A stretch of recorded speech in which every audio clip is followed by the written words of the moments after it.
Hey everybody, welcome back to Terminus, the Dayquil of extreme metal podcasts.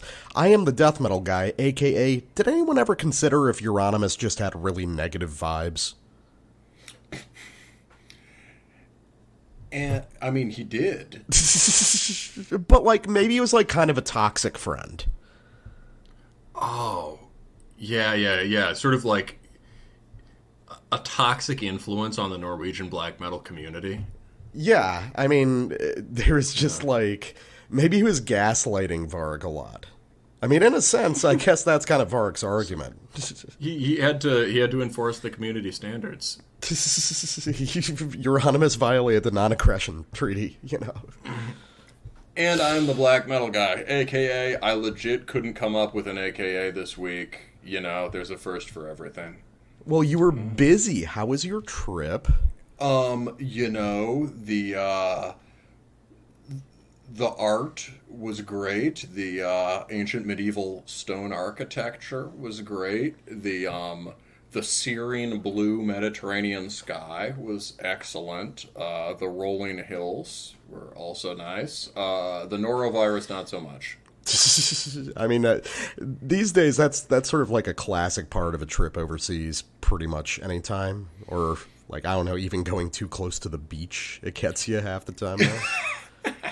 I feel like, yeah, you've got to kind of, like, I think lesson learned, I've got to plan, you basically just have to plan on getting sick from traveling at some point. It's just like, okay, I got to, you can't even take trips that are less than 2 weeks long. No, it's cool, man. I managed to get violently ill while you were gone too. If anyone's wondering, right. Yeah. If anyone's wondering about the condition of my voice, I am getting over a remarkably bad cold or some sort of viral infection that is currently taking out half of my local metal scene because of the typhoid Marys that have to go to every show.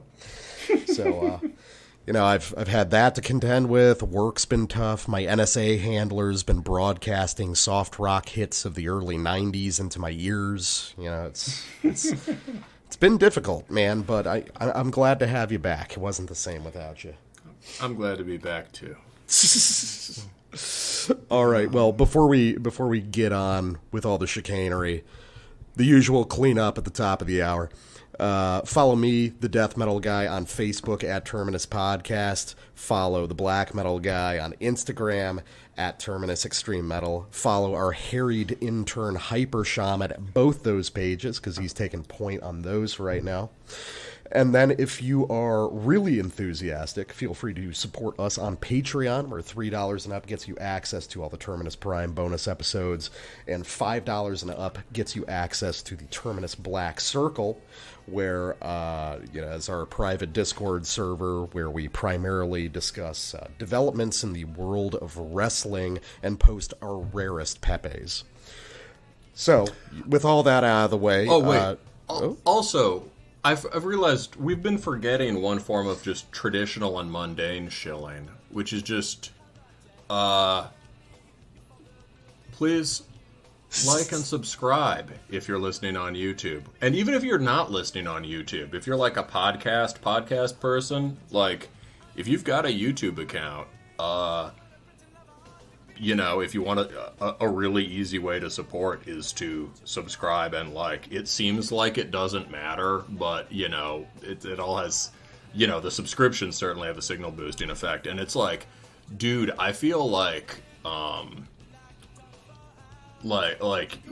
Terminus subscribers have been crawling to get over 650. It's you know...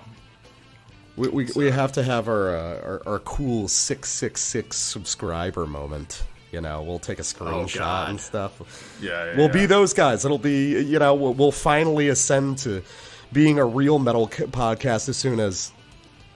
You hear that? What? Nah, don't worry about it. It must have been rats. Hail! This is Brandon from Cromlech, and you're listening to Terminus.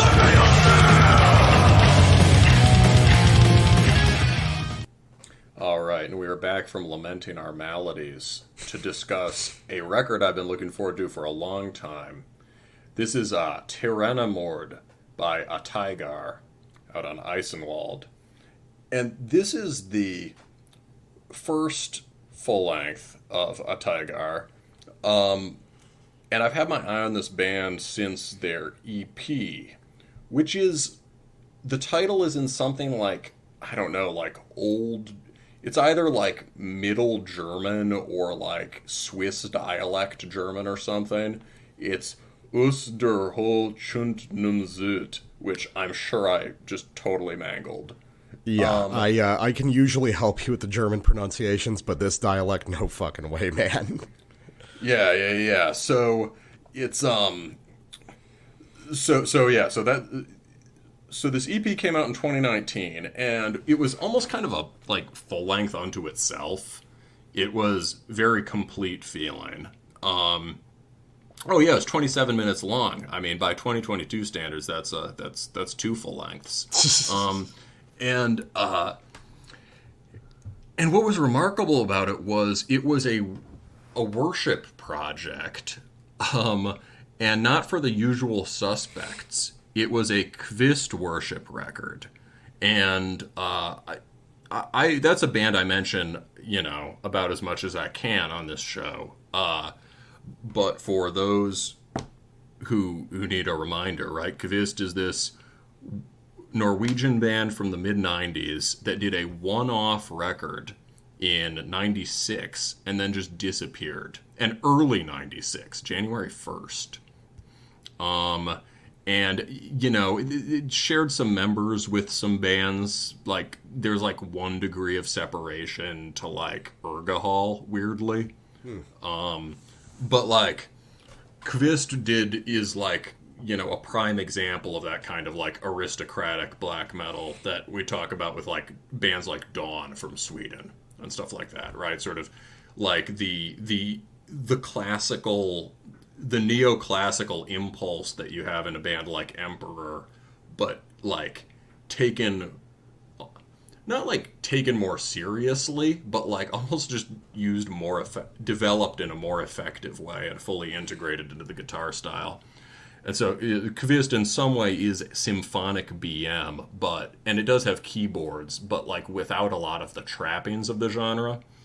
And it has this sort of like dense, storming riffing, and nobody's even bothered trying to imitate it for a very long time. Until this year, when we also had the Gregorian record come out that was highly influenced by that. But so this first Ateiggär record, like the EP, was like basically just an effort to get completely inside the songwriting of Kvist, which was a formidable challenge. And, they nailed it. They basically just wrote the second Kvist record, which is extremely impressive. Scene-wise, these guys are part of the Helvetic Underground Committee scene, and who have been sort of quiet but steadfast supporters of the show, actually, for quite a while. They occasionally just, talk to us on the orb. And we've reviewed at least 2 of their bands, like Haine, and the main sort of the vocalist and strings and keys guy in this band is also in like Haine.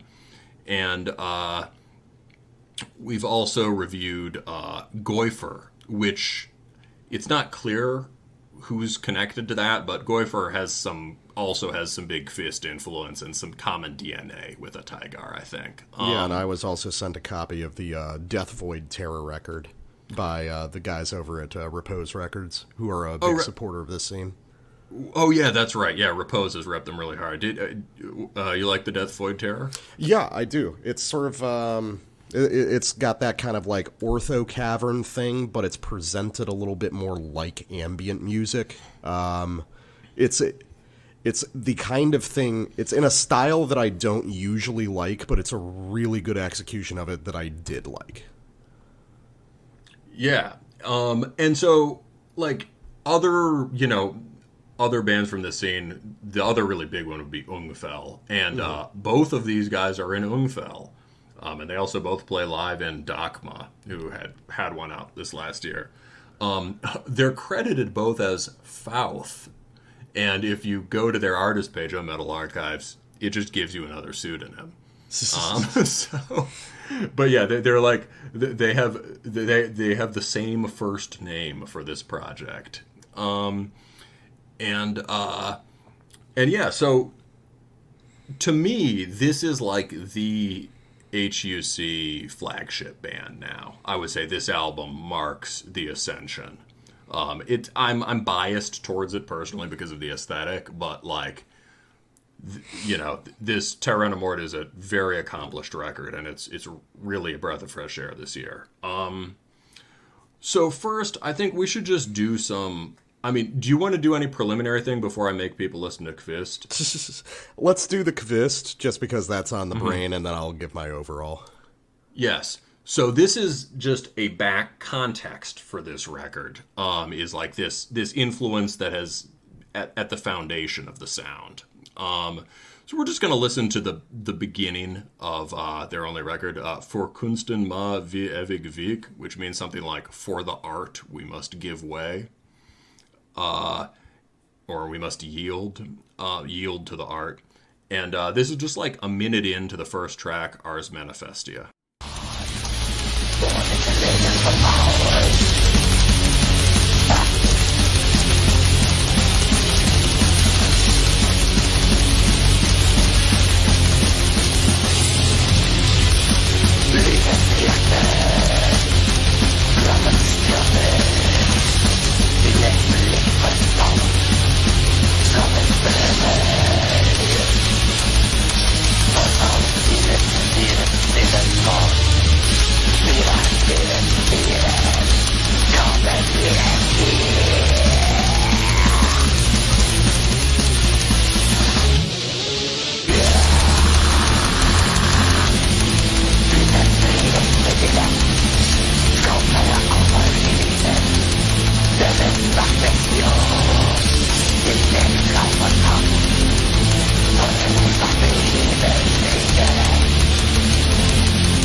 Every time I hear those those hard panned guitars on either side, it's like, oh yeah, we're back in the mid-90s. Yeah. So, important things for that, right? I mean, if you could describe the sound on that record, the Kvist sound, as based heavily on like pre-Nightside Emperor, but with the harmonies much more fully developed, and the sense of ear that Kvist have and that have inherited from them is like where Emperor were sort of like, we've talked before about how some of the melodies kind of date heavily, right? Can be a little spooky sounding, and how they can maybe like fixed around, Grieg and other more sort of like romantic composers. Kvist carries it in a more modern sounding direction. And both in the sense that it sounds a bit more like modernist symphonic music, but also just like the harmonies haven't aged at all. They haven't dated the 90s. And it has just this really rich sense of texture and mood. And I don't know if you noticed this, but something that I've always liked, I don't have a musical word for it, but when I hear those chords, right, they're all these like big sliding chord riffs, and yet it always seems like they're twisting, like the bottom line is sort of becoming the top one and vice versa. Do you know what I mean? Yeah, it's spiraling. The sort of the root tone of it is changing, even though it feels like the intervals that it's operating at are kind of small. Yeah, exactly. It's like looking at like a Gothic cathedral or something, like, and all just strangely moving material. Mm-hmm. Yeah, so I guess that's the salient stuff for the legacy of Kvist, and I think the important thing about Terminus is that now that Ateiggär have that sound down, and I highly recommend checking out the old thing. They really are building out from there, and there's plenty of distinctive stuff about this record, and you can hear them very clearly staking out their own claim as artists. Mm-hmm. Yeah. So yeah, what are your impressions? So I am not the dedicated Kvist guy that you are. Mm-hmm. Honestly, I hadn't even heard that record until you had mentioned them on the show previously. Mm-hmm. Just one of those like weird isolated records that I never got around to, kind of thing. Yeah, but, for sure. So my immediate comparisons have to be elsewhere, and the big one for me on this record was this sort of like mid to late 90s, maybe into the early 2000s era of like black metal with extras, not quite full-fledged symphonic black metal, but leaned heavily on melody, would have some keyboards, would have some like little bits of flair added. Mm-hmm. But, during the period where black metal was kind of trying to find its footing again, this is sort of like pre-Trenchcoat, when everyone decided that like The Matrix came out and that saved black metal, and everybody did that for like 4 years, But my immediate points of comparison are going to be stuff that's like not quite symphonic from that era. So I'd be looking at the first few Satyricon records, the earliest Dimmu Borgir stuff. Old Man's Child actually is a weirdly big reference point here, because a lot of people don't remember the earliest Old Man's Child records come out in like, God, the first one I think is like 96. It's a lot earlier than you think it is. It's like borderline second wave. Yeah, Born of the Flickering is 96. And even Keep a Coalescent, that also originates back in like 97, 98 territory. So basically, you've got the general conceit is epic black metal, but obviously that's kind of a vacuous term. But what it means in this case is, before the sound of like what black metal in an epic mode sounds like, which we've decided these days is like sort of triumphant and almost power metal. Mm-hmm. Back then, it was more an effort to just take sort of traditional black metal ideas and refine them, make them more ornate, as you said. This also bears... And blow them up to a really big scale. Like epic... When people said epic back in the day, they still sometimes mean it this way, but they used to just mean like long songs with like heavy arrangement and stuff. Yeah, and there's definitely the heavy arrangement here, but the other thing that they maintained is not using the epic idea as a pathway to accessibility. These are still very like down the line black metal songs. These aren't going to make sense to someone who hasn't listened to the genre before. And I think it's really interesting. It's a record that relies heavily on its structure and really relies on the listener paying a lot of attention, because if you're not focused on this can kind of blitz by, which is not the band's fault, it's the listener's fault. Because a lot of the threads they're pulling on in terms of making these songs engaging require the listener to kind of remember motifs and remember the sort of narratives these songs are built around. I think it's really cool. It's referential to a scene that I'm not especially interested in, just because this was sort of the this style was sort of the hangover style when I was getting into black metal as a kid. So it was like, this was like the recently dated sound that I haven't gone back to that much. However, this is an excellent articulation of that sound, and if you are into this style, I recommend it without any reservations. With that being said, we should probably listen to some music. Let's do it.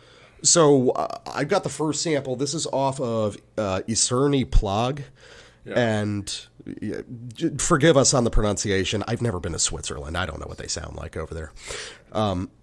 So this is one that I want to show off to kind of talk about the extras, because to a few of the big prominent things that are featured here that are not totally black metal standard are going to be some synths here and there, a lot of clean guitar work, and some big kind of bellowing, almost clean vocals. 75% clean vocals, I guess, if you want to give it a percentage. And I think all three of those are represented in this sample, and you'll be able to get a pretty good idea of how these are integrated into the sound and aren't necessarily the hook that these songs are built around.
So yeah, pretty immediately you get all of those big kind of extra features. So we open with that clean guitar break. That's after about a minute and a half of music on this song. You've got the big synths. They use a lot of choral synths, and then you've got the sort of dramatic, theatrical vocal presence. Now, all of these and also features, that sample. There's a sample of a female singer, right? Like, yeah, I didn't know if that was like a session thing or if it was a sample. It's really cool, whatever it is. Yeah. So all of these would have been fairly normal features to hear in black metal from this sort of period that I'm talking about, this late 90s period. But the thing was, back then, it was sort of a process of like throwing shit at a wall and seeing what sticks. It was a matter of, we got a black metal record, and by God, we've got a female vocalist, so now this is the black metal record with the female vocalist on it. You know what I mean? Right. They would feel the need to use these sorts of gimmicks constantly and to build songs around them, and they ended up being kind of unnatural. What Ateiggär does is incorporate all these things into a really unified whole.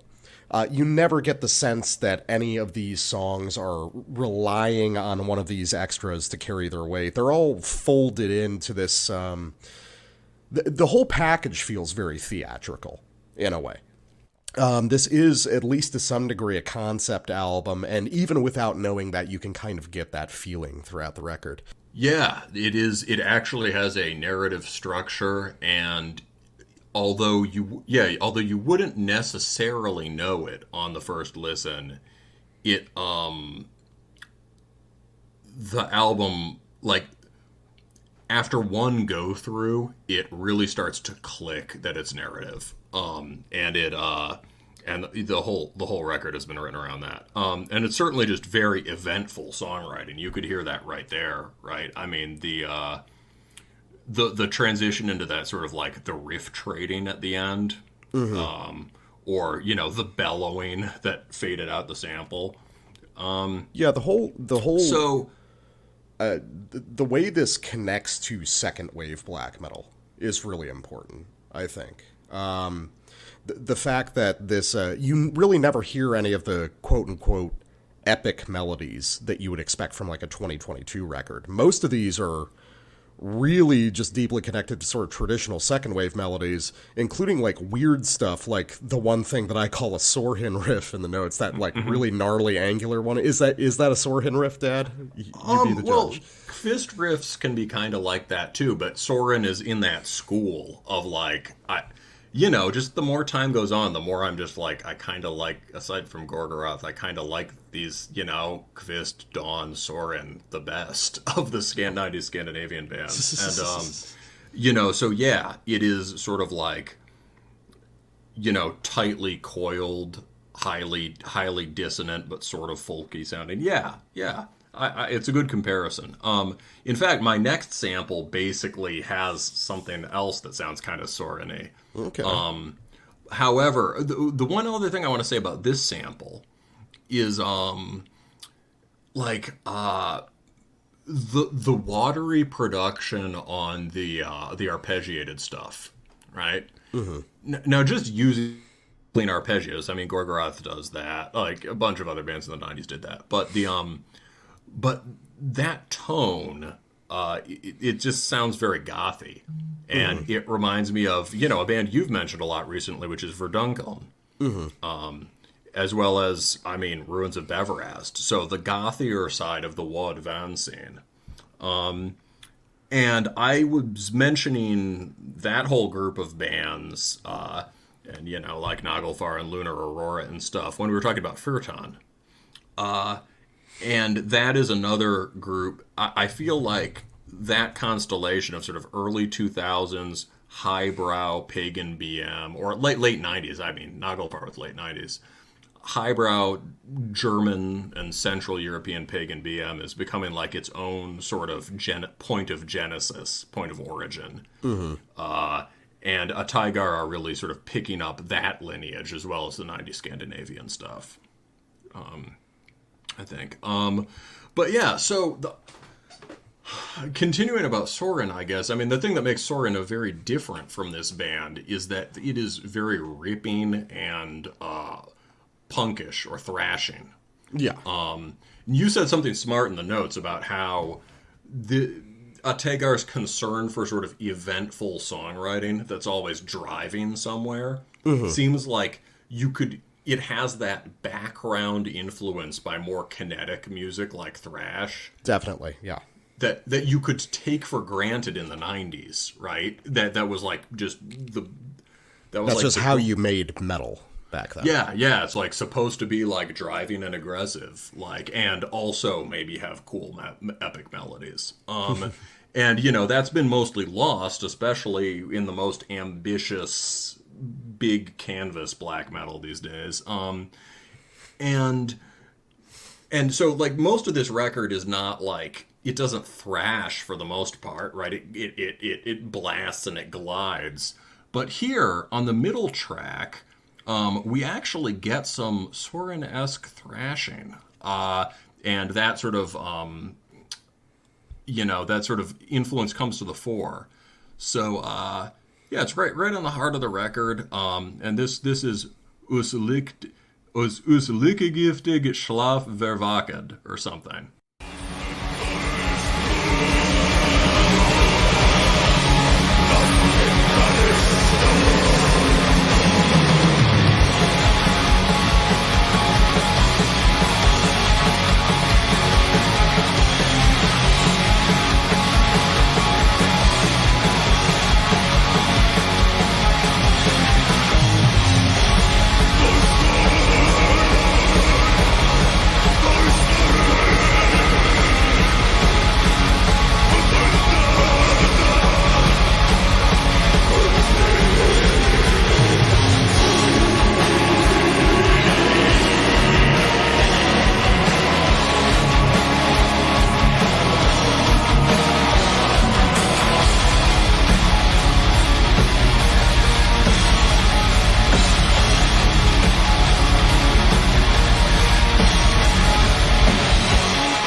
So at the blast, we're back to one of the core riffs of the song. But there, basically, they've just put the beginning of a mid-90s black metal song in the middle of their song. Right? Doesn't it? That plays like an attack riff sequence, right? Like fast thrashing riff 1, heavy crushing riff 2, let's play riff 1 again and riff 2 again. Yeah. Well, which is interesting because this is they use a lot of very sort of aggressive arrangements, but the music itself does not feel particularly aggressive, at least not in the traditional sense. I think this part does. We've talked about this before, like our differences in the way we perceive sort of like aggressive black metal. Mm-hmm. Yeah, that's interesting, because I think one of the other things, excuse me, one of the other things that I get off this record really heavily is I'm starting to think there's a lot of influence from, like, the Hellenic scene. There's something very Greek, very, like, rotting Christ and septic flesh about the way these guys arrange songs. You might be thinking about the keyboards there, right? I mean, I was thinking like Bathory, right? When it's got the da da da at the end, like a One Road to Asabe kind of thing. But that actually is also very like Greek. Yeah, I wasn't thinking so much in terms of just the keyboards, more in like how these songs are paced and structured. Like the Greek bands always have this very like patient quality to them. They're making, the Greek bands kind of make like old school heavy metal epics out of black metal parts. Mm-hmm. And a lot of ways this record feels kind of similar. Like we were talking about, you know, the being engaged with, you know, things happening like a thrash song. It's also kind of like doing a big epic heavy metal song, but in like 85, you know? Yeah, I mean, so in terms of, I certainly agree that like aggression is not the primary musical goal on this record at all. Like, I mean, Kvist actually has parts that are just like flattening tritone power chord parts, or parts that like really just sound like early Emperor Blast riffs. It's you know, you're not going to have anything that's just like that that, that Marduk adjacent on here, right? I would say like a part like this feels aggressive to me because of the intense syncopation and because of the way that the sort of the guitar riff sort of sort of, yeah, I don't know. There's a lot of motion in the guitar part. I think it thrashes. I get what you mean. Yeah, no, I definitely agree that it feels like a point of climactic action in the narrative. Yeah. Yeah, I definitely moshed around my room to this. For me, for a riff to feel aggressive, it has to feel like my dad's yelling at me again. So, it's just a different standard.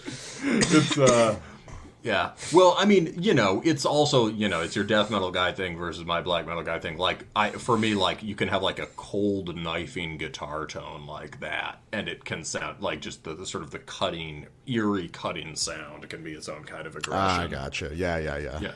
Yeah, that's the very Soren thing. That's sort of like moonlight, like the sort of like moonlight blade kind of vibe in the in the tone.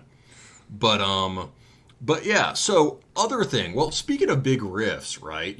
We've emphasized that this record is not really trying to throw candy hooks out in front of people or give them what they think they're looking for by epic.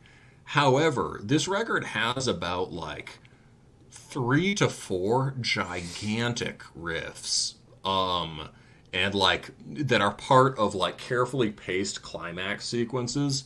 This song builds to a 2 or 3 riff sequence that's just like phenomenal. And if you want to hear it, you have to listen to the record. But we can listen to another big riff. Nice. Yeah.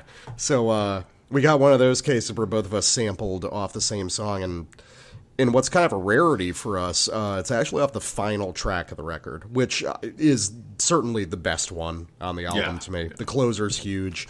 It really earns its place as like the finale to the narrative of the record. So like you were saying, this is not a record, this is not a big riff record. I would even go as far as to say this isn't really like, we've been talking a lot about older black metal, but what this isn't is like super riff-based music. There's a lot of very good riffs, but the riffs are never really the star of the show. Nothing in particular is ever really the star of the show. That's a good way of putting it. It's a very flexible record. It really like waxes and wanes with what it wants to put its attention on in any given sequence, which is cool. It's like it's sophisticated arrangement that isn't reliant on a single piece to carry it. However, the final track, Den Liebsir der Alter, or De Alter. God, this is such a weird dialect. I keep like saying different words trying to pronounce the actual ones. This song begins with a gigantic riff. And then, as soon as you hear it, okay, yeah, we're really off to the races. This is the giant closer that the album deserves.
a lot of like fancy little production tricks on this record. There, the first couple times I listened to this, I did it on speakers.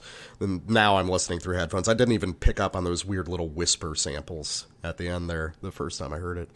It's pretty neat. So obviously, the big thing here is that that just giant riff that we're opening with, and it's a huge sprawling riff. It's like a 4-part sequence. The whole thing takes about 30 seconds to play through, and it gets played about 4 times over the course of the song, but it's always introducing new riffs and new movements. We do a simple A B there, but then the B gets substantially modified the second time it comes back. It's lacking. It's sort of like a little intro bit, changes the whole mood and the texture of the music. One thing these guys are really good at is reusing melodies, but with different voicings, or just kind of like swapping it between clean or distorted guitar, or echoing it on a synth or something, and kind of developing motifs out of whole cloth. That's really effective throughout the course of this record, and it all kind of really arrives on this final song. They really pull out all the stops, and it's just remarkably fucking good. Yeah, so as far as, so my sample basically is going to pick off right where yours left off. I'll start it a little earlier so people have the lead up in their head again. But, basically, you're going to hear another gigantic, maybe an even more gigantic riff, except after a few repeat listens, I realized it's the same riff.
So you were talking about the changing of voicings, right?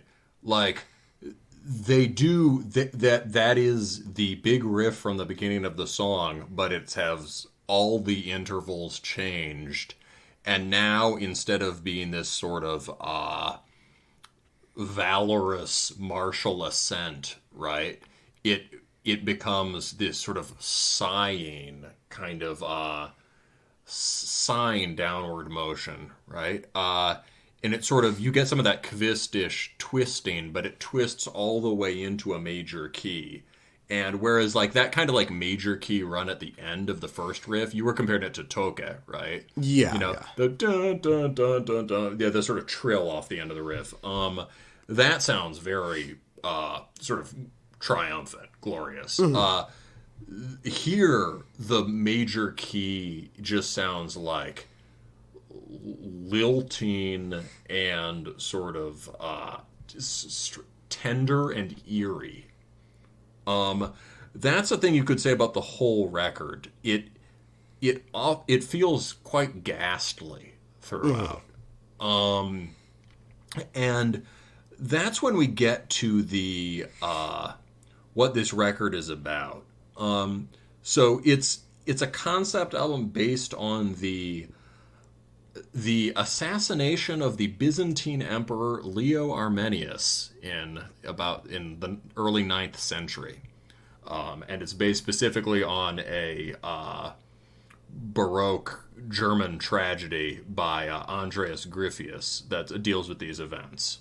And the climax of the story, right, is obviously the assassination, occurs in the Palace Chapel of St. Stephen during midnight mass.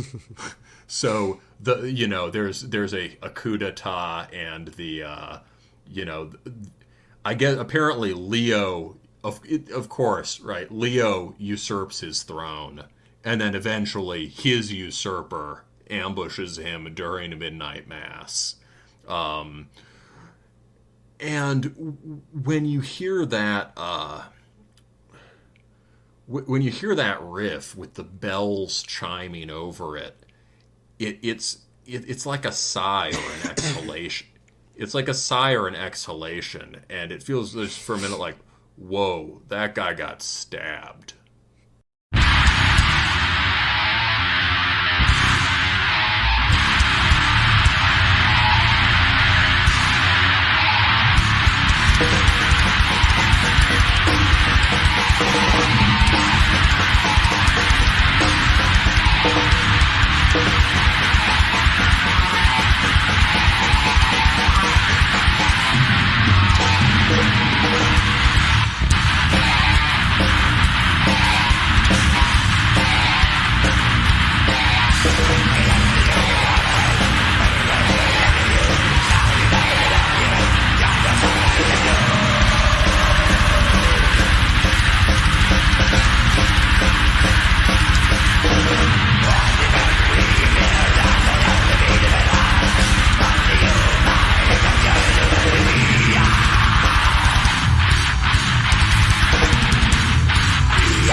with Spite is My Scepter, Blood is My Crown by Oppressive Descent on the label we cover all the time, Inferna Profundus Records. So, does this one make you feel old? Or makes Terminus feel old? Oh, bringing him back. Yeah. Because Oppressive Descent was one of the first episodes we did that got a lot of traction. Like, I can't remember what numerically it was. It could have been like number 10. It was pretty old, yeah. Pretty old, yeah. And one of the first bands I found in our first season that I was just really stoked about. So Oppressive Descent in some ways fits quite well into the modern USBM landscape, right? It's the last record was drawing. It was kind of this. So like on the last record, I liked it more than you, right? But we were able to kind of agree on what was going on there. Well, just to clarify for the listeners, we're talking about Alchemy and War from 2020. There was also Astral Projections from Beyond the Grave in 2021 that we didn't cover. Did you listen to that one? Was there a full length in 2021? Yeah. Oh, Jesus. You just didn't realize? I think if I realized it, I was just like, well, too many records, can't keep track of them all. I got you. And moved on. It's like, okay, well, it's another full length a year after, whatever, I'll wait to the next one. But yeah, wow, I definitely just missed that one for sure. But thank you, that's an important correction. So, the 2 albums ago on Alchemy and War, it was... the record had a sort of general kind of World War I-ish theme about it. And it had a very sort of a powerful and consistent atmosphere that was sort of long, flowing melodies, but delivered in a very somber and scowling way. And with always sort of a cut above in terms of both the chording and the song structures, and stylistically, right? Your criticism, which I think was valid to some extent, was like that. It was that on a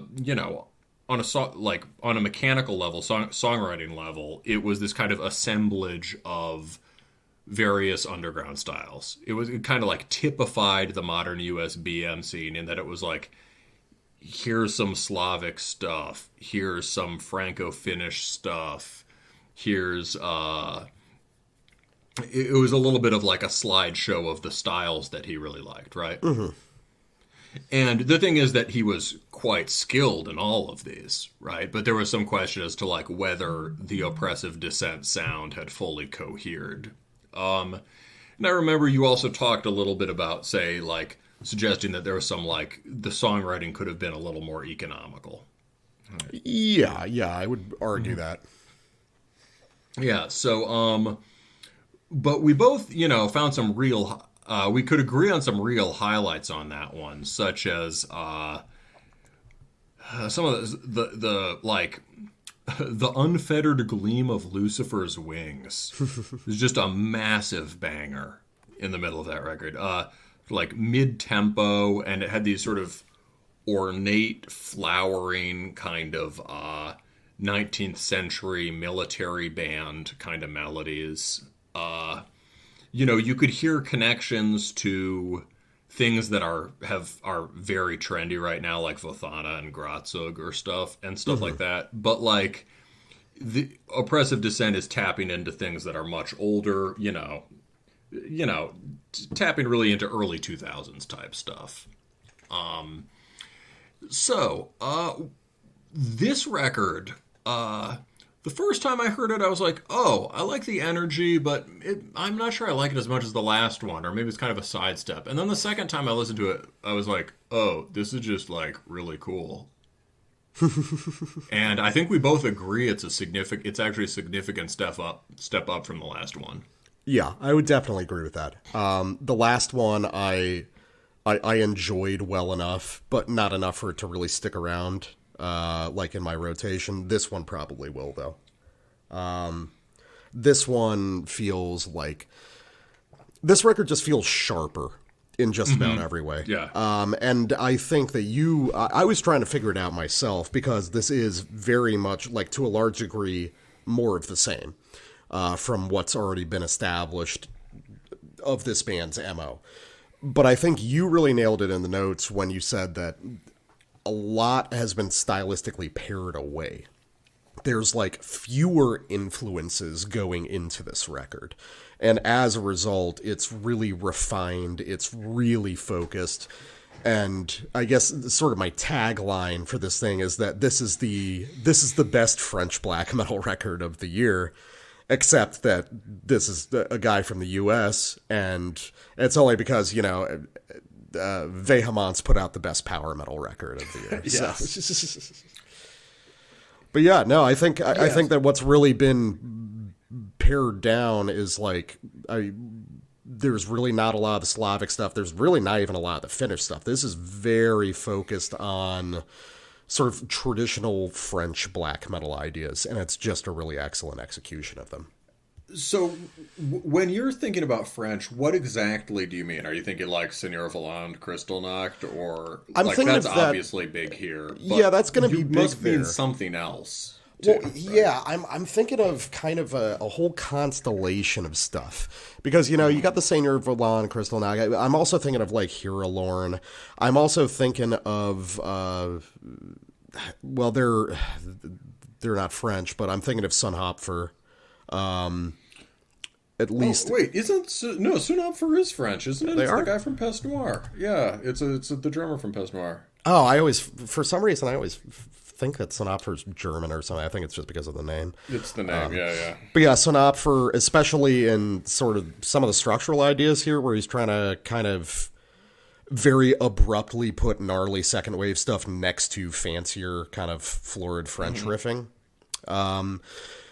Yeah, so it's kind of so I guess what I would say is that, so we've cut down on the regions, but there is like an expanse of French black metal that's being drawn off here. Osculum Infame. Osculum Infame. It's kind of it's kind of wild in the way that Bakira is, but it's not like that's a reach. Sort of French black metal on the more stern or chivalric side and the less vampiric side, but still vampire adjacent. There's like a couple vampires in the army. They're vampires with really big swords. They're like the special forces, Oh my god. So yeah, and the other big thing about this that I think is a change is that, so the last record was the last one we heard, Alchemy and War, was the atmosphere was very much like sort of soaring over desolated battlefields, right? It was this deliberately remote, impersonal kind of look at trench hell from above. And that kind of went with the songwriting, which was just this he really just sort of committed to the smoothly flowing, shifting power chord style, like sliding modified power chord style that he was finding as the common denominator for the Franco-Finnish stuff to like the Slavic stuff. Mm-hmm. And I think there was I've started to realize, like, I think the Finnish stuff I think like a Finnish, like, what am I trying to say? I'm not so articulate tonight. Satanic War Master's Opferblut, I think, was big on that record. And I think is still big on this one, but in a much more subdued way, like in the background. But on that one, he had this like very smoothly flowing trem style that was on Opferblut. Here, what he keeps from that record is simply that it's the most dour Satanic War Master record. Yeah, it's and what he changes is the smoothness in the playing. this can get us into the samples. It's This is much chunkier and more aggressive. Yeah, so this is when I tell people that, like, you know, I want to hear less stuff that's all like sweetly flowing and whatnot and over melodic and hook driven, and that I want to hear things that are like direct, physical, and masculine. This is a great example, right? Stylistically, these riffs are drawing from the same wellspring as a lot of the fruitiest nowadays stuff, but taking it in a completely different direction. This is very, where the last record was sort of like remote, this record is just down in the fucking dirt punching someone with a gauntlet. And so the first track is Our Standards Wave Unscathed.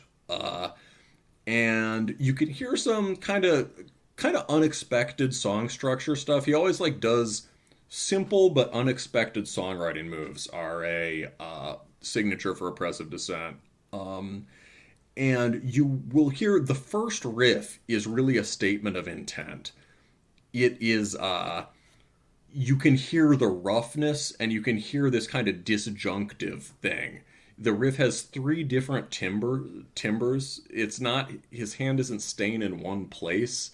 You can hear it jumping from parts of the guitar to parts of the guitar, and the only thing stringing these chords together is physical force.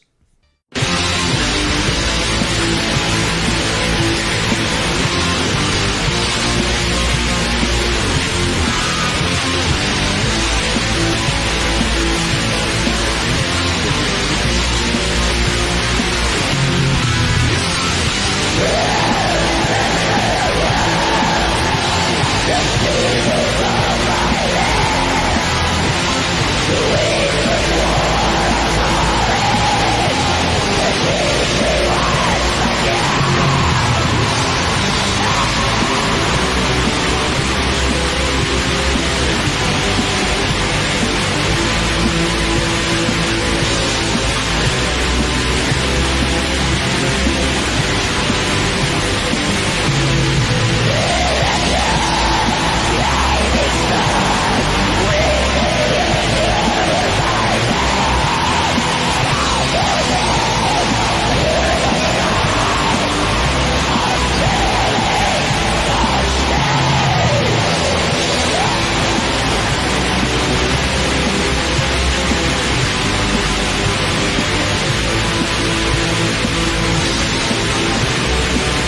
I think I might have actually isolated what makes those kinds of riffs like acceptable to you or not.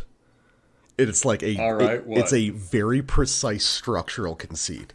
So at the end of his biggest, like most epic riffs, instead of doing the natural, he'll reach the resolution chord and he'll just hang on to it instead of trying to descend it down to complete the rotation completely back into the originating chord for the riff. You like having the stern half measure at the end of the phrase, you know, just so it gives it a little bit of roughness, like sticking the landing and going back into the phrase again. Oh, I think I know what you mean. So the riff doesn't resolve within one it doesn't like return to the root before it starts again. Not like completely. Yeah. Oh, that actually that actually is how I think about riffs. That's like actually just how I think about riffs in general. You like, don't when I like write a perfectly riff, cyclical riffs. when I write a riff, I almost never just descend to the root before it loops again. Yeah. I always try to get it to drop back into itself. Yeah, and all the biggest riffs on that sample, they all do that drop into it. Interesting. That's a really good point. I mean, I didn't even realize until I heard it, and then there were a few examples of it happening continuously. Yeah, that's funny. Yeah, I think you're onto. I think you're onto something there in terms of like how my ear works, and certainly how I write stuff. Yeah, and there's I mean, other than that, yeah, like what else makes me like those? I mean, some of it's just it's also in like, they're stripped down. You know, the kinds of things that I like to complain about now, right, are going to be these like, I don't know, yeah, like sort of like, you know, lengthy, I don't know, you know, just like fruity riffs, man, with a lot of notes in them. I think, like, I complain about this once on every show now because I'm trying to, like, hammer this point home.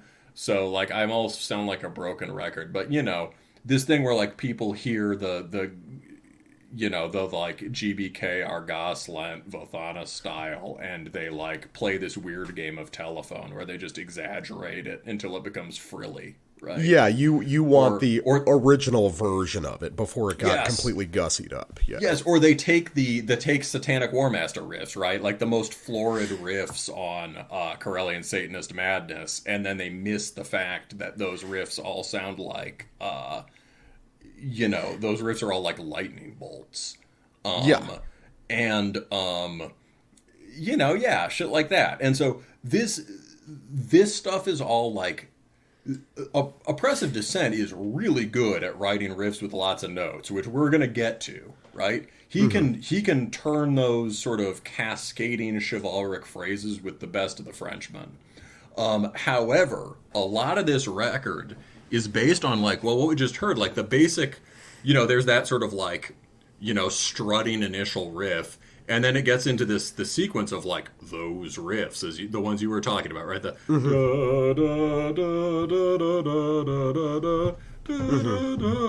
right, and those trade for a while, and that's not normally how a song works. He just does like the big one riff, and then just starts trading on those twice through. And those are both, although they both have these big gratifying consonant chords. They're just a few chords each. A few dense chords each. And then when he goes, we're back into the riff one for a while, and then he just lights into a blast. The song just takes off halfway through. And again, like, there's... the blasting part is really catchy and cool and very gripping. However, you can't isolate any one part of it as the big riff, and it's in fact really hard to like hum what is the cool part there, because they're all cool parts. They're all cool parts, and they're also like often just a couple notes, right? Like, to me, the climax is where he's just like sawing on two chords, like and you know, there's just a lot of the riffing is coming from the I don't know. They're simple, powerful shapes, and the fact that the whole blast part has a melodic arc to it comes from how each of these cool parts feeds into the next cool part. You know what I mean? No, yeah. There's a lot of internal momentum to this music, especially when he's doing those riff suite type arrangements like at the end of that sample, where you just have a linear progression of like 3 or 4 riffs used as sort of a mid-song break. Yeah.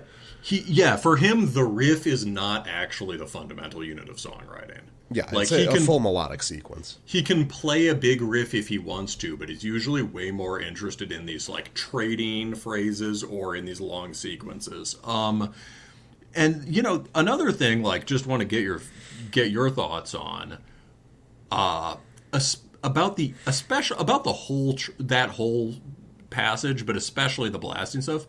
Doesn't this sound a lot more like Inferna and Pan American than the old stuff? I could definitely see that. I mean, I think all these guys who are on sort of like cutting edge USBM are listening to the same general pool of artists, or even like Elegiac, the sort of like really sort of the rough hewn chords, especially in the blasting parts. Well, Oppressive Descent did a split with him like a couple years back. Oh, so, fuck, yeah, there you go. So it's like there's been some convergence with outlaw rock. Mm-hmm. Like, Oppressive Descent is still very much a black metal band. This is not very rock and roll or anything, or particularly American in the thematics. But it's picked up on it's picked up on the parts I like best of that scene, which is the sort of the brawn to it. Mm-hmm. And there's another band that I've been meaning to listen to more. People on our Discord like them, but have you ever heard that Blutschfer thing? I've heard of it, but I don't think I've listened yet. I think it was one of the first USBM records that just went full bore with the knights on the cover, and so that's a connection. But it's actually kind of Spite Extreme Wingy. It's very vigorous unusually vigorous USBM that I think also has something in common with this one. Anyway, speaking of vigorous, how about this next song title? Limbs strewn across the battered snow. Like you said, this not a vampire record, but there's a couple vampires. And this is a song that features some of those vampires, clearly. And it's got one of my favorite styles of French black metal riffs, which I refer to as the fainting vampire riff. Like it's a fussy sort of Victorian vampire who is so overcome with emotion that he collapses onto his fainting couch just because he is so sad and so evil at the same time.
there was just such uncouth behavior at the vampire ball that its host nearly expired from shock. Fortunately, the fainting couch was there to break its fall. Dude, that's such an awesome sequence of riffs. I love this. Is definitely one of the most florid things that happens across the entire record. But boy, it fucking earns it. I mean, this is the end of the song. It's all building up to that sort of climax suite of riffs, which is kind of like a standard operating procedure on this record. Is, you know, the climactic moment is never a riff, it's a sequence, which you kind of pointed out in the last sample. But it's a consistent thing. Yeah, it's actually pretty cool that he had another one of those in, like, you know, that's one of the more, as you said, one of the more elaborate riffs on the record, and he just had an alternate version in the can and played that after. Right? It's like there are, it's you know, most bands would be lucky to have one. Yeah, this guy is able to whip out like 3 in a sequence, like it's nothing. But it's interesting because, like, in general, this is a very pared back record, but I think with that paring back, it allows moments like this to shine more brightly. Yeah. Like, the average riff on this record is probably a little bit simpler than on Alchemy and War, but the most complex parts are far more complex. And I think that contrast is really beneficial to the record as a whole. Just because this is a kind of black metal, this sort of blocky, traditional sort of U.S. one-man band style, where it's easy for the stuff to slide by you. Like I was saying for the previous record also, because, again, this is very homogeneous material. Melodically, a lot of this is playing around in the same realm. But being able to have that contrast between simplicity and complexity adds that dimension that keeps the listener really engaged. I feel like there's kind of a number of different kinds of melodies on this record. Like that kind of like, I don't know, the stuff that sounds more like, there's stuff that's more sort of pentatonic Dorian, or just like straight up Dorian, that sounds more just like blaring trumpets, right? And then you've got some fainting vampire riffs. And then you've got some more just like rabid punkish stuff. I don't know. I feel like there's a decent amount of variation of. I think in like archetypes of riffs, yeah, there are. But I would say most of this floats around pretty consistent melodic points. Oh yeah, there are some. Okay, fair. You know, also, well, we'll get to this with my last sample. I think some of that is very deliberate. Yeah. Like,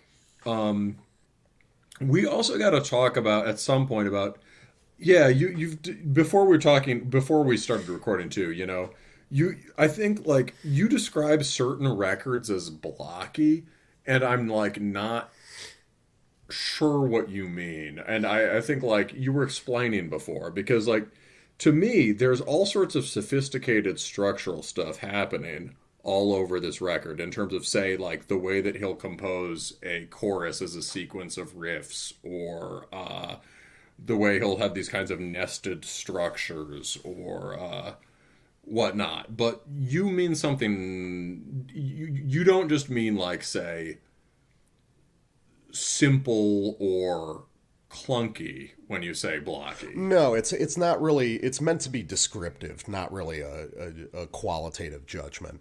I'm just meaning more in terms of, I guess it's sort of like the opposite of full band energy.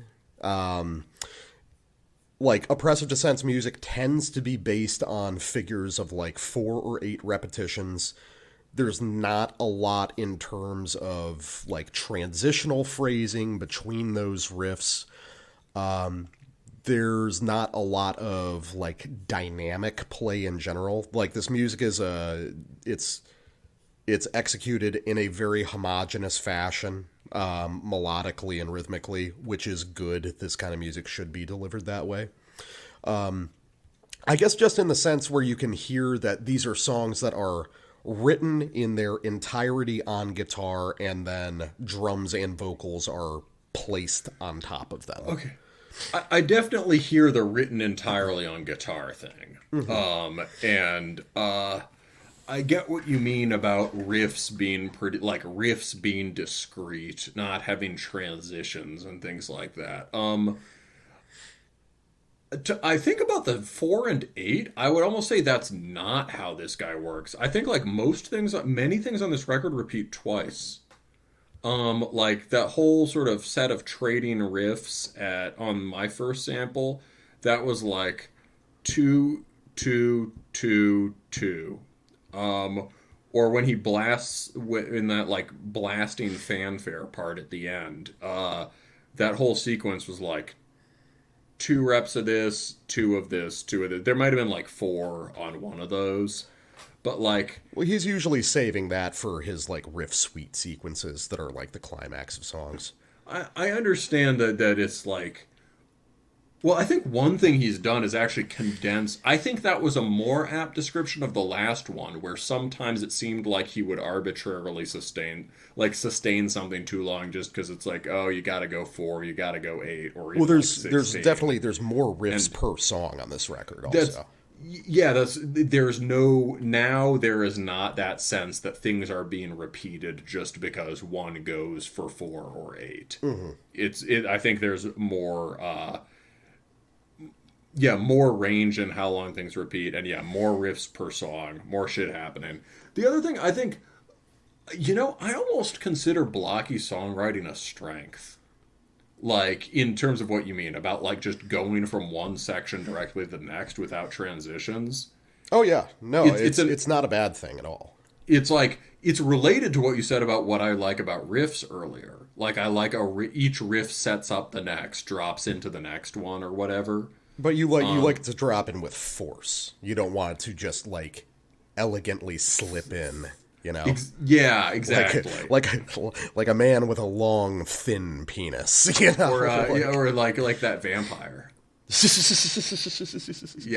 that vampire with his long, thin penis. No, but I guess no. On this record, the vampire has a massive penis. He may be on the fainting couch, but But like, so, yes, I know what you mean. So, like, yeah, I guess there's some sort of, like, songwriting values that come from hardcore and thrash and stuff where it's like, yeah, the really tight songs are the ones where it is just like, this riff goes to next riff. Yeah, and there's also the aspect that we've talked about a few times on the show where you listen to black metal for, like, heaviness and aggression, which is just not, like, a primary concern of mine at all. Yeah. I get that. But, yeah, so different senses of what blocky means. I think I get you. Let's just say he's not doing 16-bar crescendo builds. No. We're not doing it. We're not doing any forest stuff here or anything. Yeah. But real quick, talking about good riffs, let's go to, I think we both might agree this is the best song on the album. Definitely one of my favorite. There's kind of cool shit on every track, but yeah, this might be my favorite. Yeah, Gates of Bitterness. This has probably my favorite big elaborate riff on the record. There is something that happens in this riff. There's some sort of like chord structure or chord progression that I am just an immediate simp for. I don't know what it is, but you're the guy that has more melodic music theory than me, so let's listen and let's see if you can parse out what I need to hear in my life for the rest of it.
So while we were listening to that, apparently we both kind of like landed on the same place where we've heard those sorts of chord intervals before, and we think that it's like summoning, right? Well, which part exactly interested? The whole thing, or just like the da da da da da da da, or well, it's specifically the turnaround halfway through the riff. Yeah, where it kind of moves into like a related key, that da da da da da da da da. You know. It is a very fucking, like, Lord of the Rings type thing. It's just, it comes out of nowhere, and I'm just a huge sucker for things that relate to progressions like that. I was gonna say it sounds like basically just like a classic, like, swords and sorcery movie or medieval documentary kind of melody. Yeah, it's really a very does. soundtracky melody. Very like, beginning of Gladiator. Yeah. The second part of the riff, especially the sort of big kind of sentimental blah, da, da, da, da, da, da, da. Not kind of sentimental. More like it's very like opening credits or something. But the I also really like the part where it goes, da da da da da da da da da. Like it's like he goes from the root. He starts going up from the root, and then it goes to like the second or something, and it's a major chord. Mm-hmm. There's a lot of just cool. That's a very cool, fully worked out chord progression happening there, and I don't think I can really add much more theory knowledge to it. Well, I'm starting to realize I think everything we've sampled are just like big riff suites across this record. Like we're just literally plucking the giant climax moments out of all these songs and plopping them in here.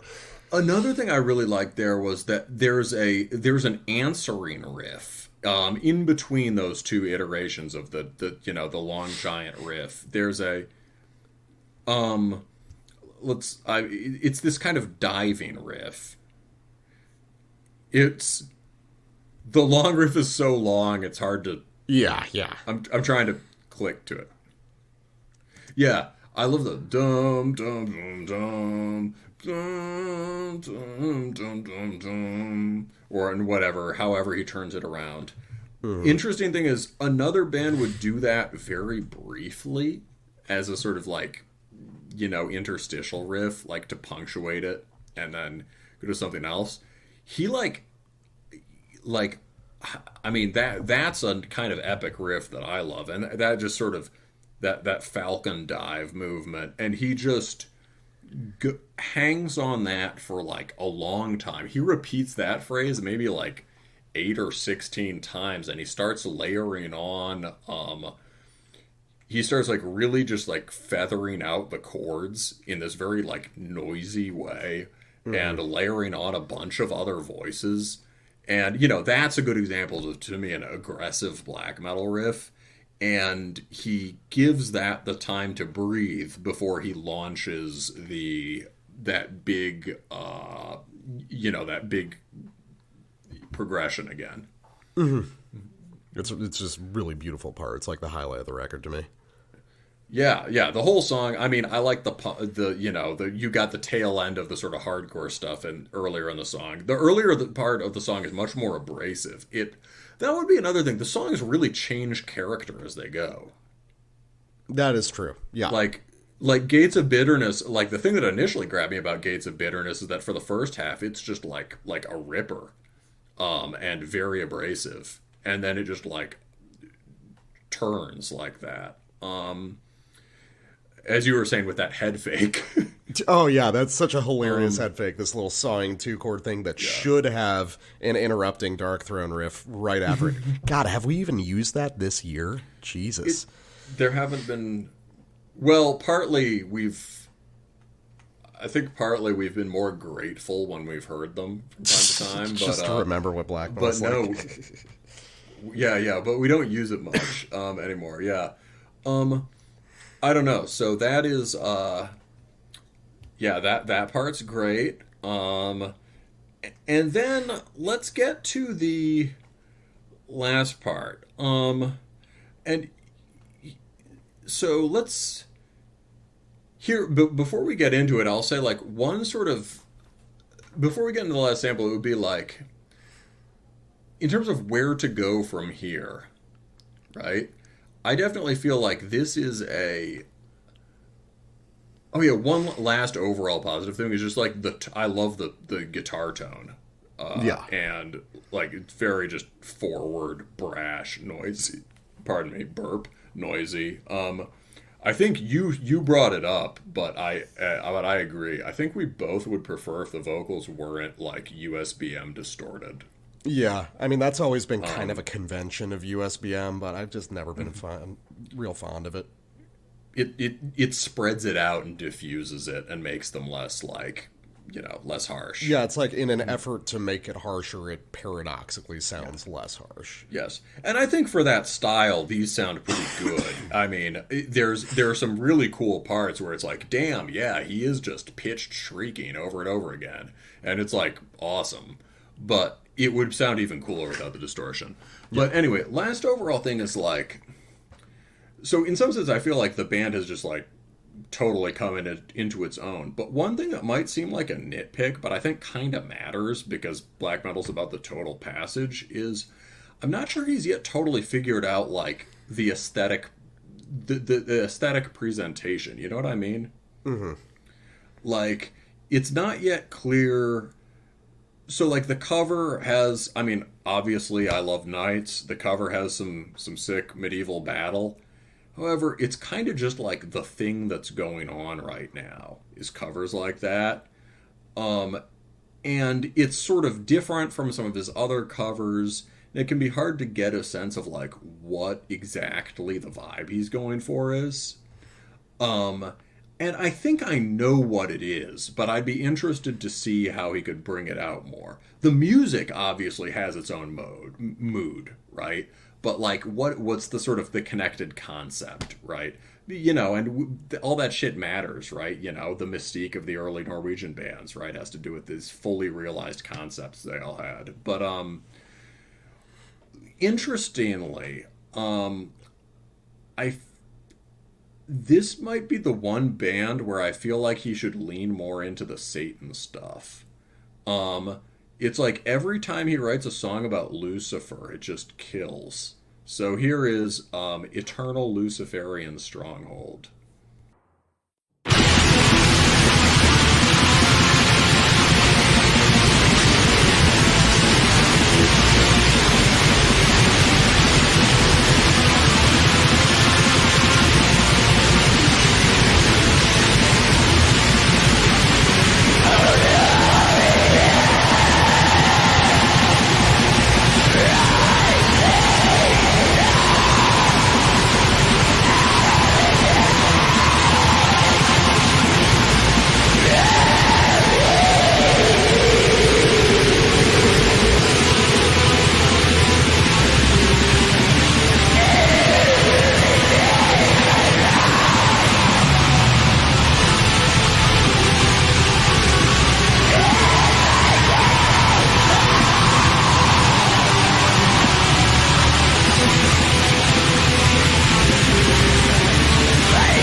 Great to have you back, buddy. Nobody else would include the janky Under a Funeral Moon riff without you here to host.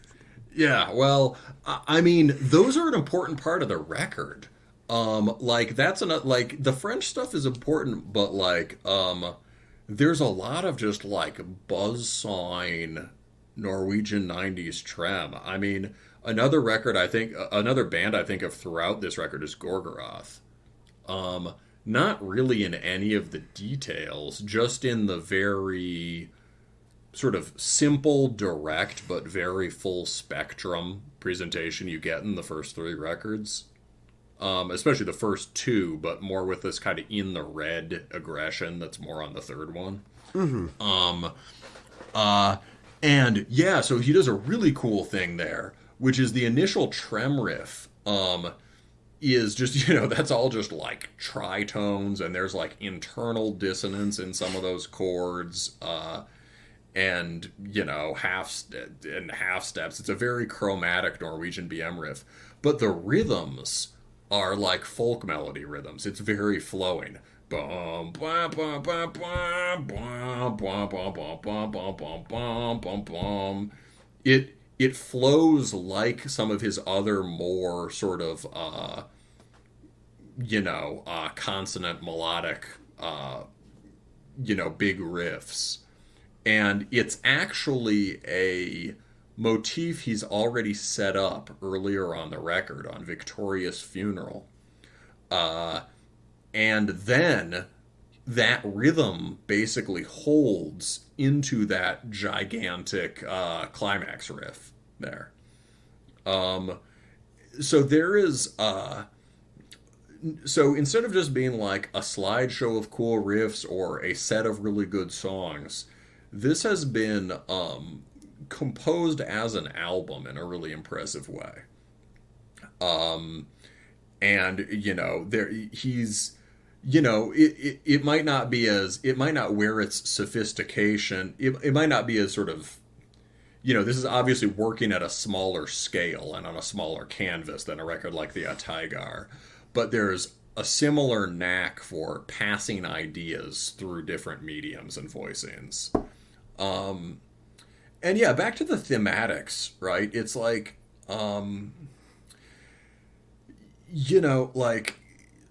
so it seems like maybe there's always very often, right? He's into this military history stuff, World War I, knights, whatever. Makes sense, and it obviously goes with the Satanism. I mean, that combination is pretty essential to, like, black metal in general, right? And I think, like, if you take, song titles like this and the kind of passion that the pure immediate personal investment that shines through in the Lucifer songs, I feel like that, the aesthetic and spiritual core of the band could really coalesce around that.